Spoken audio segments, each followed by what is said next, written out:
Do you think people focus maybe too much on your looks and don't even, realize that you're just a shitty actor? Wait, let's rewind a bit. Do you think people focus maybe too much on your looks? This is Brad Pitt's biggest problem. His good looks. Hi guys, I'm Hindol and welcome to this episode of Chalchitra Talks. Today I'll be talking about an actor whom you've been watching for decades. But have you really been watching him though? Brad Pitt might be as good an actor as, let's say, Nawazuddin Siddiqui, but unfortunately, our collective thirst for him surpasses everything. Hi. Hey. They knocked on my door and they said, Brad Pitt would like to come in. And I was like, well, he could come in. I got to meet Brad Pitt. Choke slam me to hell, you nasty shed. Jam your mandible claw down my throat, you irredeemable steer. I mean, that was for Adam Driver, but you get the point. You're fucking insane. Despite the stardom, his filmography over 3 decades looks starkly different from a lot of his contemporaries. To begin with, I think the fact that he manages to still look so good despite eating like a maniac in every film might be his greatest performance ever. We deliberately slowed this bit down, trying to find flaws in the man, but let's just move on. Hey, Bradford, Yes, Steve Areno. do you think beauty is really only skin deep? I don't know. I've never taken my skin off. Before 1995, Brad Pitt's appetite for roles was fed primarily by small parts or characters that needed him to just look good. He literally made his debut in a film titled Hunk and also had to go through this to become a leading man. Although his appearance in Ridley Scott's 1991 hit Thelma and Louise had established his status as a bona fide sex symbol, it was only in 1995 that we saw Brad Pitt in Terry Gilliam's 12 Monkeys and David Fincher's Seven, playing a shaven-headed mental patient obsessed with animal rights in 12 Monkeys also brought him his first Academy Award nomination for Best Supporting Actor. Seven began his enduring partnership with David Fincher that will have them collaborate again in the cult hit Fight Club and in The Curious Case of Benjamin Button. And this is where the clash between Brad Pitt the star versus Brad Pitt the actor begins. Many believe that Brad Pitt's attractive physique and troubled personal life have pivoted attention away from his acting chops. Hi, Aniston. Hi, Pitt. How you doing?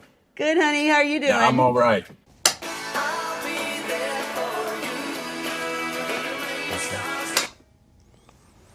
I like that song. Oh, you'd like that, wouldn't you? I mean, not everyone can balance showbiz glamour and acting like the legendary Bobby Deol. Come on, man. Wait, let's get one thing clear first. Why is being a star different from being just an actor? A movie star often ends up being bigger than the film itself. It's their charm that fills bums on seats and makes us buy that kidney-priced popcorn. In a way, they are the film.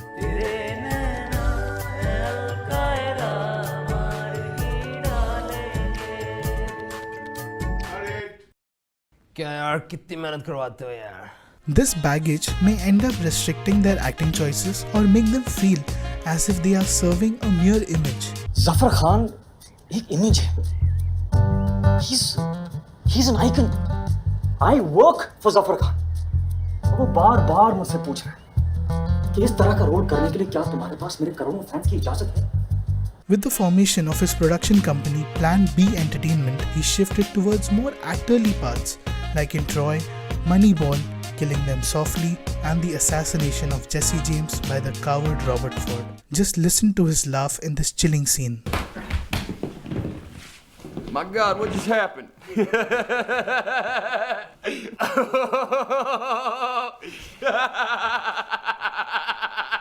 To show you how serious his attempts to become a Meryl Streep type frequent Oscar winner have been, here's a totally casual list of just some filmmakers he's worked with.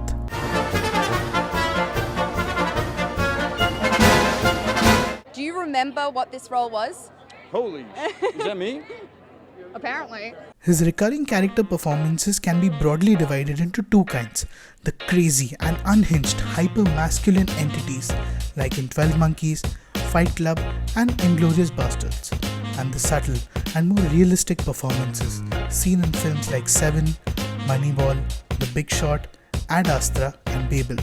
But I think his best part came in this cameo role from 2018, where a role finally didn't care for his looks at all. Because, he was invisible. Get it?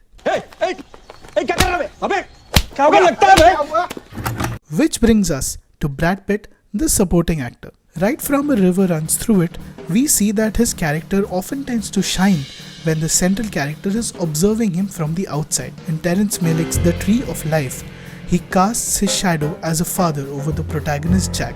Just observing George Clooney and Brad Pitt in the Ocean's trilogy is an acting masterclass, where the mere electric presence of Brad Pitt is enough to create the camaraderie between the two friends without even speaking a word. Saul makes 10. 10 ought to do it, don't you think? You think we need one more? You think we need one more? All right, we'll get one more. 20 years apart, it almost feels like Brad Pitt's hyper-masculine characters are in sync with his recognition as an actor, through Tyler Durden in Fight Club and Cliff Booth in Once Upon a Time in Hollywood. These are complex men who invoke admiration as well as fear from viewers, and are men who just love the camera to be on them. It genuinely feels like Tarantino and Fincher knew exactly how to capture the Brad Pitt phenomenon, where he shines in a complex character that either blends in his striking looks into the character or those which are totally against his visual style. It is only fitting that he finally won his Best Supporting Actor Oscar in 2020, in a year where he was nominated against actors like Sir Anthony Hopkins, Al Pacino, Tom Hanks and Joe Pesci. Let's be honest, it was a difficult part. The guy who gets high, takes his shirt off, and doesn't get on with his wife. It's a big stretch. Doesn't this self-deprecating wit and career trajectory remind you of someone else? Here, this clip might help. Oh, oops. I'm gonna save that one for later. Here, this is the one. What's the secret to staying relevant, successful, and influential for 25 years? Whew, you want to take that one? No, you. Because I have no idea. Looking at you. I would say luck. I'd say a little bit of Gorlami. Scusi, con me? Gorlami. Ancora una volta. Gorlami. So the next time you watch a Brad Pitt performance, look beyond the charm. Don't just fixate on his good looks, and good looks. With that, I'd like to sign off saying, I think this just might be my masterpiece.